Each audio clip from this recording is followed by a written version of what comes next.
त्यामुळे आपण त्यांना निरोप देऊ। त्याच चर्चेच्या पुढच्या टप्प्यात आपल्याला खालच्या भागामध्ये सुनील मोदी दिसतात, ते आपल्या या चर्चेत उद्धव गटाचं प्रतिनिधित्व करतील।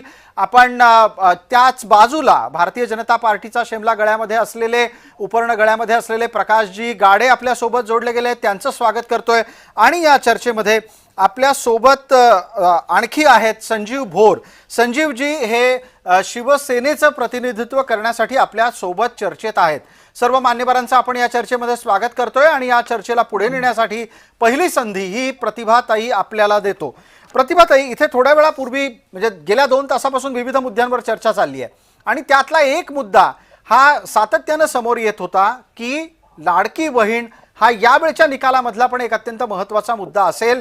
मी आपल्याला चर्चेला संधी देत असताना हा मुद्दा आपल्या समोर ठेवू इच्छितो की तुम्ही लाडकी बहीणमुळे जिंकाल, विकास कामांमुळे जिंकाल, कशामुळे जिंकाल? कारण तुम्ही सातत्याने, तुम्ही अर्थात वैयक्तिक तुम्ही नाही पण तुमचे यापूर्वीचे प्रतिनिधी हे सातत्याने सांगत होते की होय आम्ही अमुक अमुक गोष्टींमुळे जिंकू। त्यातलं एक नाव सातत्याने लाडकी बहीण होतं। आज भारतीय लोकशाहीच्या आणि विशेषतः महाराष्ट्रामधल्या स्थानिक स्वराज्य संस्थांचा गेल्या 10 वर्षामध्ये निवडणुका ज्या झाल्या नाही त्याचा आज महोत्सव आहे। आणि म्हणून महाराष्ट्रातल्या आपल्या चॅनलच्या माध्यमातून महाराष्ट्रातल्या तमाम ज्यांनी मतदान केलं त्या सर्व मतदारांना आणि जे लोकप्रतिनिधी उभे आहेत सर्वांना मी मनपूर्वक शुभेच्छा देते आणि हा विश्वासही व्यक्त करते की राष्ट्रवादी काँग्रेस पार्टी या निवडणुकीमध्ये अत्यंत चांगल्या प्रकारे असं आपलं स्ट्राईक रेट ठेवणार आहे आणि या महाराष्ट्रामध्ये महायुतीचंच स्थानिक स्वराज्य संस्थांमध्ये प्राबल्य आहे हे पुन्हा एकदा सिद्ध होणार। अगदी आम्ही काही ठिकाणी एकमेकाच्या समोर लढलेलो असलो तरी सुद्धा आणि मला असं वाटतं की राष्ट्रवादी काँग्रेस पार्टी जी आहे ती विकासाच्या मुद्द्यावरती काम करते। आमचे राष्ट्रीय नेते अजितदादा हे कायम विकासाच्या मुद्दे मांडत असतात आणि आम्ही ही जी निवडणूक लढवली ती स्थानिक नगरपालिका, नगरपंचायती, नगर परिषदांमध्ये ज्या पद्धतीनं गटर, मीटर, वॉटरच्या संदर्भामधले मुद्दे आणि लोकांना स्थानिक सुविधा, आता त्याच्या पलीकडे आपण गेलेलो आहोत। मग तिथे इंटरनेटच्या सुविधांपासून तर वेगवेगळ्या प्रकारच्या स्थानिक सुविधा ज्या आहेत या मुद्द्यावरती आम्ही निवडणूक लढवलेली। वर्षभरामध्ये जे काम आम्ही केलं त्या कामामध्ये मग लाडक्या बहिणीच्या बद्दलचा अगदी त्यांना दिला जाणारा हातभार असेल, त्यांना सक्षम करण्याची प्रक्रिया असेल, या संदर्भापासून अनेक जे मुद्दे आहेत आणि विशेषतः नागरी वस्त्यांमधले जे साधन सुविधांचे प्रश्न आहेत त्याच्याकडे लक्ष देत ज्या पद्धतीनं आम्ही आणि आमच्या स्थानिक कार्यकर्त्यांनी काम केलं त्याच्यामधून आम्हाला विजय मिळेल याची खात्री आहे। आणि म्हणून अगदी प्रतिभाताई दीर्घकाळ सामाजिक कार्यात असलेला एखादा माणूस राजकीय पक्षाचा प्रवक्ता बनतो तेव्हा तो कशा वेगवेगळ्या पद्धतीने विचार करतो आणि भूमिका मांडतो ते आपल्या या वक्तव्यातून मला दिसलं। मला उत्तराच्या साठी सुनील मोदींपर्यंत पोहोचायचंय। सुनीलजी, आवाज येतोय? हो येतोय जी, थोडंसं मागे सरकून बसा आणि आरामात, मगाशी बसला होता तसेच बसून बोला, तुमचा आवाज छान पद्धतीने येतोय। प्रेक्षकांना एक गोष्ट लक्षात आणून द्यायची आहे ती म्हणजे आपल्यासोबत राजकीय विश्लेषक या नात्यानं विकासजी वैद्य नागपूरहून जोडले गेलेत, त्यामुळे आता विदर्भातलेही अनेक मुद्दे आपल्याला चर्चेला घेता येणार आहेत। सुनीलजी, पण आपल्या मगाशी उल्लेखाप्रमाणे आता प्रश्न घेऊन तुमच्यापर्यंत येतो आणि प्रतिभाताई काय म्हणाल्या ते तुम्ही ऐकलं। त्या म्हणतायत की त्यांनी विकासाचा वेगवेगळा आयाम लोकांपर्यंत ठेवला आणि त्याचा त्यांना प्रतिसाद मिळेल। नाही, नमस्कार नमस्कार। 2-3 महत्वाचे मुद्दे आहेत।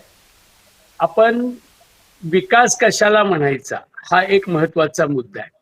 महिलांना सक्षमीकरण करण्यासाठी केलेल्या योजना याला आपण विकास म्हणायचं का उचलून पैसे दिले आणि त्यांचं कुठलाही भौतिक किंवा शारीरिक किंवा त्यांचे इकॉनॉमिकली विकासासाठी काही प्रयत्न केला नाही त्याला म्हणायचा विकास? निवडणुकीमध्ये जिंकण्यासाठी फंडा निर्माण करणं त्याला विकास म्हणत नाही असं माझं मत आहे। आणि म्हणून महिलांच्या सक्षमीकरणासाठी जर या सरकारनं काही योजना आखल्या असत्या आणि त्याचा उपयोग महिलांसाठी झाला असता तर मी म्हणलं असतं की हे सरकार विकासात्मक काम करते। केवळ निवडणुका जिंकायच्या आहेत, मग अगदी त्या खालच्या असू देत, नगरपालिका, नगरपंचायत, महानगरपालिका असू देत, फोडायचं, लोकांना ब्लॅकमेल करायचं, कुणालाही पक्षात घ्यायचं आणि एक व्यापक जनादेश आहे असं दाखवून यश मिळवायचं, असं ह्या महायुतीचं काम आहे. ठीक आहे, मला एकमेकांना उत्तराच्यासाठी यश- प्रतिभाताईंना संधी द्यायची आहे. आपण दोघंही एका पाठोपाठ एक जर उत्तर प्रतिउत्तर करत राहिलात तर प्रेक्षकही जोडले राहतील. प्रतिभाताई पटकन पण 30 सेकंदात उत्तर संपवा, त्यानंतर प्रकाश गाडे आपल्याकडे आहेत. आता यांनी जे म्हटलं, मोदीजींनी आता जे सांगितलं, खरं म्हणजे तुम्ही मला विचारला प्रश्न की महिलांच्या लाडक्या बहिणीचा उपयोग त्यांना झाला का, महायुतीला झाला का, तुमच्या पक्षाला झाला का, त्याला मी उत्तर दिलं नाही. पण मी अतिशय विस्तृतपणे मांडलं की नागरी समस्या आणि इथे विकासाचा जो मुद्दा आणि विशेषतः जे नागरीकरण होत आहे, छोट्या शहरांचं ज्या पद्धतीनं नागरीकरण होत आहे, त्याच्यामध्ये ज्या महत्वाच्या मुद्दे आहेत, म्हणजे अगदी तिथे MIDC विकसित करणं असं, छोटे उद्योग आणणं असं, कृषीवर आधारित, कारण ते छोटी शहर आहेत, कृषीवर आधारित विकास करण्याचे मुद्दे असू दे, लाडक्या बहिणीला नुसता आम्ही निधी दिलेला नाही, तर त्यांच्या बचत गटांना वेगवेगळ्या प्रकारचे उद्योग उभे करण्यासाठीची मदत दिलेली आहे.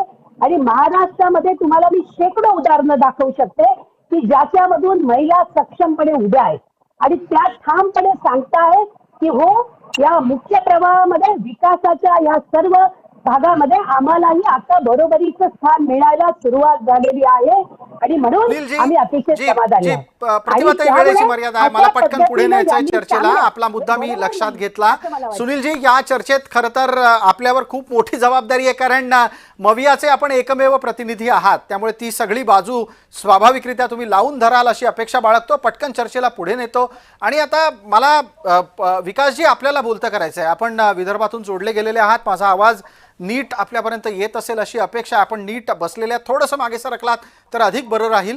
उत्तर पटकन या मुद्द्यावर द्या की हा जो काही चर्चेचा एकूण गोषवारा निघतोय, सरकार विकासाचा दावा करतं, सरकार लाडकी बहीणचा दावा करतं, विदर्भातले काय मुद्दे आहेत? विदर्भातल्या स्थानिक पातळीवरच्या गल्लीतल्या निवडणुका याच आधारे लढल्या जातात का? मग मिहानमध्ये रोजगार कसा वाढेल, अमरावतीमध्ये आलेल्या टेक्स्टाईल पार्कनी किती जणांना रोजगार मिळाला, विदर्भातल्या कापूस उत्पादकांचं काय झालं, धान उत्पादकांचं काय झालं, भावांतर योजना यशस्वी झाली की नाही झाली, त्याचबरोबर हरभऱ्याच्या खरेदी केंद्रांना अजून का उघडलं गेलं नाही, असे अनंत प्रश्न आहेत जे रोजच्या जीवनाशी निगडीत आहेत. कारण तिथे कास्तकारांची संख्या आहे मोठी. त्यांना सगळ्यांना काय वाटतंय? नाही, मुळात आपण जर बघितलं तर आपण थोडंसं भाजप आणि काँग्रेस हा भाग समजा बाजूला ठेवला जी, तर साधारणपणे मागच्या 11 वर्षापूर्वीची स्थिती या भागातली आपण जर बघितलं, विदर्भात काँग्रेस आणि भाजप ही दोनच पक्ष आहेत सरळ सरळ. इथे एनसीपी, शिवसेना यांचं काही फारसं काही राहिलं नाही, किंवा ते ज्या पद्धतीने आले असतील ते काँग्रेसच्या भरोशावर किंवा भाजपच्या भरोशावर. तर तुमचा जो प्रश्न आहे मुळात त्याच्यामध्ये असं आहे की त्याच्यामध्ये मागच्या 11 वर्षामध्ये इथे झपाट्याने एक विकासाची गंगा वाहती झालेली आहे.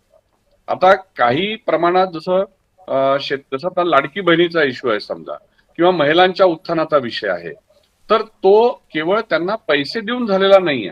त्या सक्षमीकरणाच्या दृष्टीने जसं शिक्षणामध्ये तुम्हाला महिलांना फी मोफत केलेली आहे, किंवा शेतकऱ्यांच्या संदर्भातले जे वेगवेगळे प्रश्न, आता त्या प्रश्नांना एकदम गती मिळणं शक्य नाहीये.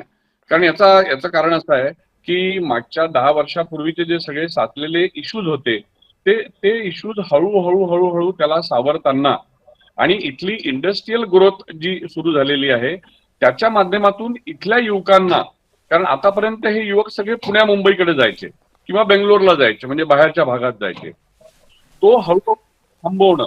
आज अमरावती असेल, गडचिरोलीला आपल्याला माहिती आहे की स्टील सिटी ऑफ इंडिया त्यांनी बनवण्याचं एक स्वप्न तयार केलेलं आहे आणि स्वतः देवेंद्र फडणवीसांनी तिथलं पालकमंत्री पद मागून घेतलेलं आहे. अमरावतीचा विकास असेल, अमरावतीमध्ये आज वेगवेगळ्या ठिकाणी विमानतळ उभारली जात आहे. या विमानतळाचा शेवटी जो